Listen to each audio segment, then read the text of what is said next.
So building for Quest or any mobile VR, super tough. I mean, you're basically working with a GPU that is an order of magnitude weaker than a desktop PC. So a couple tips. Number one, test early and often on device. Seems pretty obvious, but don't leave optimization as an afterthought. You have a large project with a lot of content. Do you find yourself running out of memory often?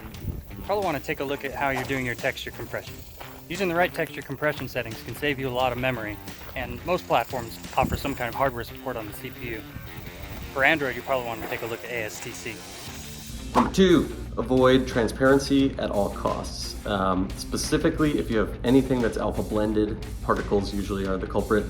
You're going to want to switch that to alpha testing. Mobile GPUs are really bad at blending and overdraw. So switching over to alpha test, you're going to want to make sure that your visuals end up being similar to the blended version. So it takes some FX wizardry to get it right.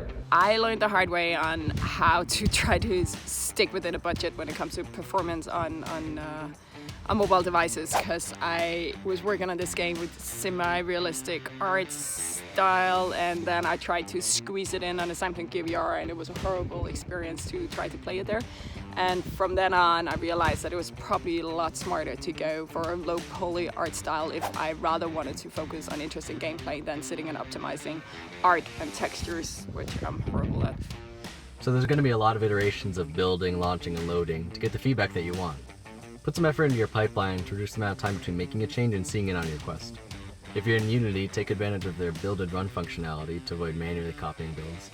Cut down on your shader variants to reduce build times, and connect your desktop profile to your Quest for general debugging. Also, ADB has a screenshot function. Oh, hello! Mobile VR can be extremely sensitive to how much fill rate you're using, so avoid post effects. If you're targeting Oculus mobile platforms, consider taking advantage of fixed foveated rendering.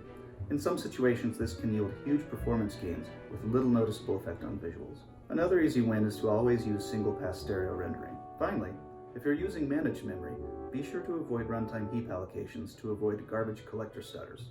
Instead, use structs where appropriate, or save and reuse objects rather than destroying them.